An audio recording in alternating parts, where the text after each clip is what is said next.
How'd you do so well against Watt? What was the secret to your success there? We just had a good game plan, man. He's a great player, obviously the highest paid defensive player in NFL history in the league, whatever. But at the end of the day, we just came out with the right game plan and we executed. So you said going into a game you don't really treat opponents differently other than obviously their skill set and what they do best and all that. But when you get done after a game like that and you play really well against a really good guy, does it give you any different feeling then? Or is it just the victory is really all that matters to you? At the end of the day, a win is a win, a loss is a loss. I'm trying to help this team be 1-0 at the end of every week, and whoever I have to face across the line of scrimmage from me on the opposing team's defense is who I have to face. I'm not gonna, drag my feet and complain about it. There's some great players out there. Some days are a little bit easier than other days, but you never go into a game expecting and or hoping that. You just got to go out, execute your technique to the best of your ability, and like I said, just hope for a victory. Do you think that you're going to be playing some left tackle when Elton went down? Did you think that was a possibility? Obviously, you did late last season under similar circumstances. You know what? Still to this point, I don't ever go into a game week expecting to be at the same position as I was the week before because, this being my 8th year, every year something has happened where whether it's at practice or in a game, I end up at a different position just like that. So I don't ever really expect to be at the same position, and I prepare to try and know all of those spots. So if something like that does happen, I at least have something to fall back on. Did you appreciate then not having to go to the left side and being able to stick at right? I always appreciate consistency. Again, like Josh Sitton said, switching sides is like wiping your ass with the offhand. Like, it's not comfortable, it's not easy, and at the end of the day, consistency is what my position is based off of. Whether you're a good offensive lineman or a bad offensive lineman, that's judged based off of consistency. So, anytime that you can go into multiple games at the same position, it's definitely helpful for you. But again, you have to be able to prepare to play all of them. As long as we're talking about bodily functions, Coach LaFleur said because it's a noon game, the guys have to wake up with their piss hot. I think I can say because he said it. I don't know how exactly one does that, but what does that mean to you? It's a figure of speech. It's an analogy. You take it how you want to take it, but at the end of the day, regardless of when that game is, you got to wake up ready to go. Don't matter if that game's at 8 a.m. or 8 p.m. You always got to be ready to go. Billy, what would you say is the strength of this offensive line through these first 4 games? Being able to learn stuff on the fly. A lot of these young guys, they don't have obviously a lot of experience playing at this level or in the NFL. So, when you game plan and you get into a game and things change up and you got to, switch a different, whether it's a position or just an offensive scheme, run or pass, being able to learn on the fly and going out there and being able to put that stuff on film and on the field, that's something that I've been very impressed with the offensive line. But, at the end of the day, anytime you're an offensive lineman and you're playing as a rookie, that says something about you because it's one of the harder positions, in my opinion, next to quarterback to go out there and play right away. You got to have a great mindset and a great mentality because you're playing with grown-ass men who are strong, they're physical, and it's just the best of the best day in and day out, and it's just such a physical position that college football to the NFL, the physicality and speed is probably the biggest change right away. So, in my opinion, I'm impressed with them thus far, but we got a long ways to go. Who's adapted best so far? They've both adapted well. I wouldn't say one is above the other. Each week as an offensive lineman, we put in different schemes and new things to learn, and you can tell that each week they're starting to pick up things quicker and quicker, and they're able to fall back on certain things that have happened 2 weeks or a week prior. So, again, I'm impressed with how they've been picking things up, and I think game by game they're definitely getting better and learning more. How do you think Josh's fingers doing? Honestly, I have no idea. I don't know nothing about anybody else's stuff other than mine. You guys have had so much go wrong from an injury standpoint after being pretty healthy the past 2 years, and you've won 3 straight, you've gotten back on track. Is there a sense of, I don't know, overcoming adversity, the fact that things haven't exactly gone well from the injury standpoint, you still are winning games? That's the name of the game, man. That's life. Adversity strikes at any given moment at any given time, like the pandemic. None of us expected that to happen. Maybe some people knew, but I don't think anyone in this room did. You know, you got to be able to adapt on the fly and, you know, be able to perform at a high level despite what's going on. And again, you know, Coach Steno and Coach Buckus do a great job of preparing everybody in that room to play another position. You never know what's going to happen. You know, and with injuries, that's also the name of the game, especially in the NFL. As physical as this game is, you never know when somebody's going to get hurt, and you never know when something's going to happen, whether it's practice or whether it's a game. And when your number's called, you have to go out there and perform, you know, no less than the guy was in front of you. Hey, Billy, I asked Aaron about you yesterday and the season that you're having so far, and he mentioned a roundtable discussion, you know, some of the vets had with the young guys, and sort of used you as an example of professionalism and the way you go about your business in that discussion.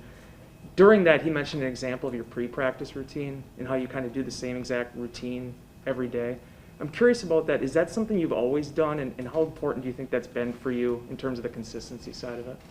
Yeah, my pre-practice habits, it's, you know, they evolve year by year. There are more things that I want to focus on, whether it's that week and I tweak some things up, or it's just certain things that I know that I need to do that kind of keep me, you know, in the ground and rooted to my technique. But, you know, I do a lot of the same things daily because at the end of the day, like I said before, offensive line play is about consistency. And that is 100% about your technique also. Usually, if you get beat as an offensive lineman, yeah, there's some physical specimens across from you, but at the end of the day, if you get beat, it's usually your technique that beats you. So that's why I'm very consistent with the things that I do pre-practice and post-practice and in the off-season too, just because I know that consistency is the name of the game, and I know that I have to go out there and perform the same way every week. I believe one of your first starts was against Jalen Smith in 2019. Obviously, he had a Pro Bowl season. Reports, and it seems like he's on his way here. What do you know about him from your time going up against him?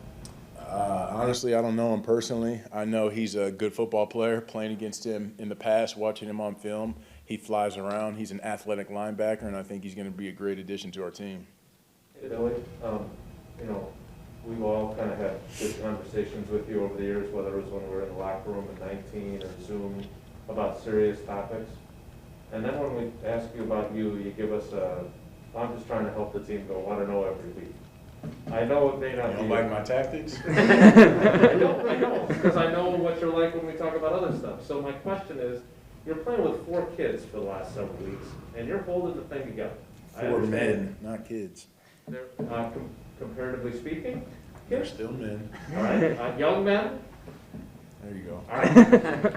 What has it meant to you to be able to be that guy that leads them, that plays at a high level, and keeps that group together when young men who are inexperienced are playing?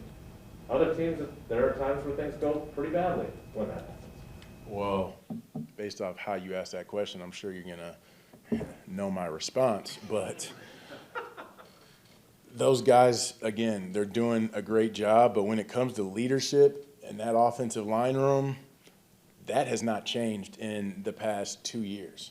That's been very consistent. There's been guys that have come into the room, and there's been guys that have left. You know, Brian Balaga, Corey Lindsley. You know, Justin McCray was an older guy here also.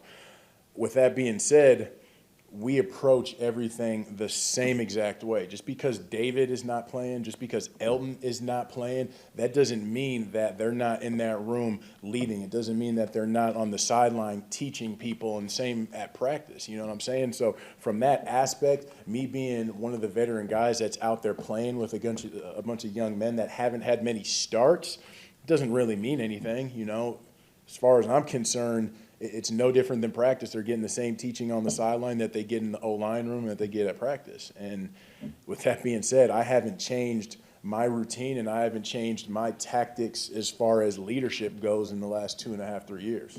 How about how you feel like you've played through 4 games? Do you feel good about the way you played and how important that has been? About the way that I have personally played? Yes. I mean, I've definitely left some stuff out there, and I think we have as a team also.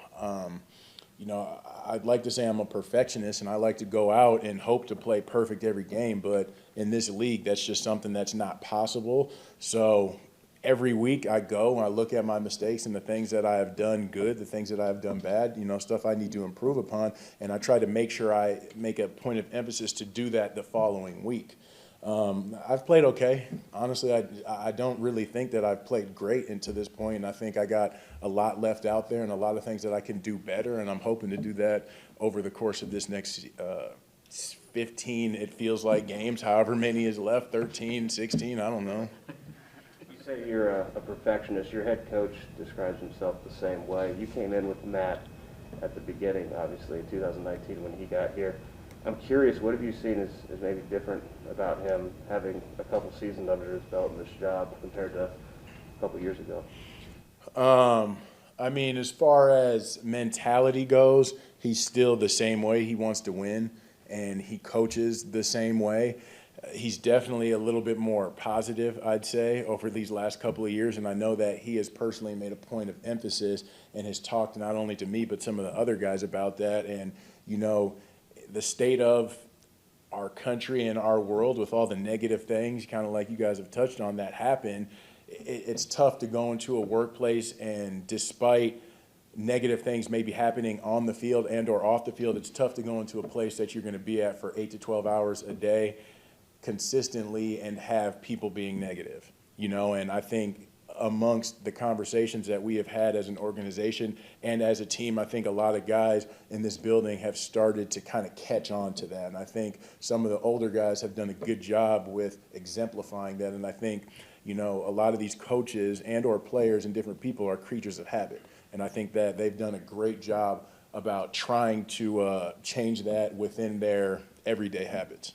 Hey, Billy, Randall told us after the game that Aaron has been giving more post-game speeches than he used to. And then Aaron told us that that's not something that generally he had been very comfortable with in the past. I know he's talked about the influence you've had on him, the influence Mercedes has had on him. But when you listen to him speak after games, what do you think? How do you rate him as a post-game orator? And what do you think that does for your team? When Aaron speaks, people listen, just like when he has a football in his hand and he's playing, people watch.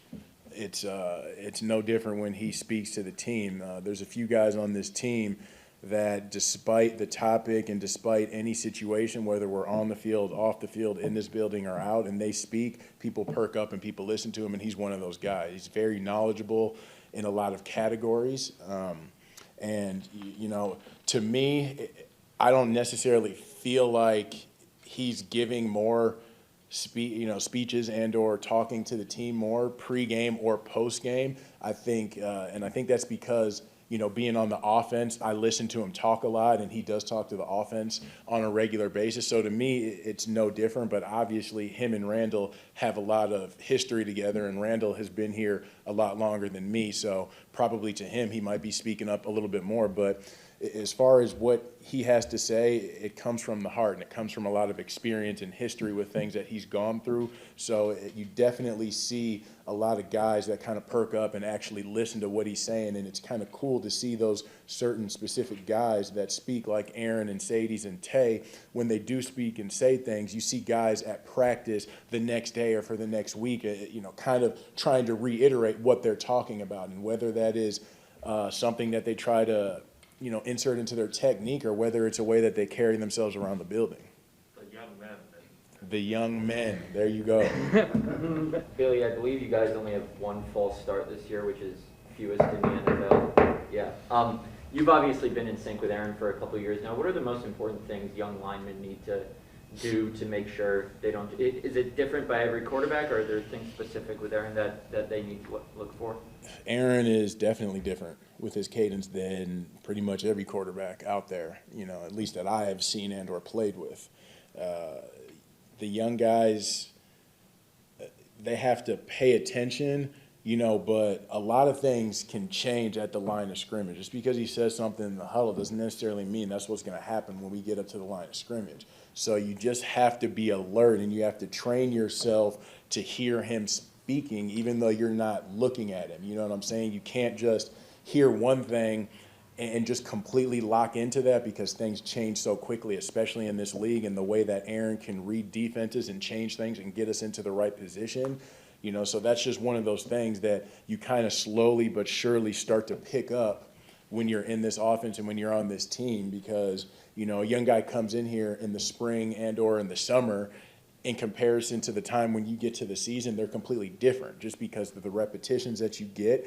And once you get into maybe like a 2-minute situation and or just a game-like situation, and you start to develop and feel the flow of Aaron calling plays and changing things, then you kind of know what to expect. And that's kind of how these young guys start to learn, is sometimes you get up there and you start to see things within the defense and you already know what he's going to do. So anticipation of the snap count, but also just, being on your toes and not completely locking into things. Billy, we used to talk about, when you get to like the first week of December and rookies were playing every game, they'd hit the wall because they hadn't been in a season like that before at the intensity of the NFL. Have things changed with the league schedule, or is that a concern for you to have some of the young guys alongside you? The rookie wall is definitely a real life thing. I will say that. These guys come from a college season. You don't really get much of a break, and you roll right into your professional career. That first year at times can feel super long, especially when you're on a team with the caliber players that we have and you play in a division like this. There's a lot of great Hall of Fame type guys that you're going to be playing against week in and week out. And that's something, that you got to keep in mind. But, that's kind of where the leadership and the mentorship role comes into play with older players and the coaching staff. You got to see and you got to pay attention to these young guys. If they're starting to drag ass a little bit and they get a little bit tired and or they're not alert and stuff like that, you got to shake things up and you got to keep them on their toes a little bit. But you got to pay attention to that, because if you are on a team with a bunch of younger guys, you got to know how to practice and you got to know how to kind of change things up just to keep them fresh. And when I was a rookie, it felt like the season was 3 years, and now going and, playing in my 8th year, honestly, it just feels like things are just flying by, and that's, again, a little bit rolling into your professional career straight from college. But again, once you start to develop kind of that flow and consistency with what you're doing, that kind of helps speeds things up mentally, I think, and you don't necessarily worry about it as much. And I think that stress level will start to drop a little bit, and I think that makes the most difference for those young guys.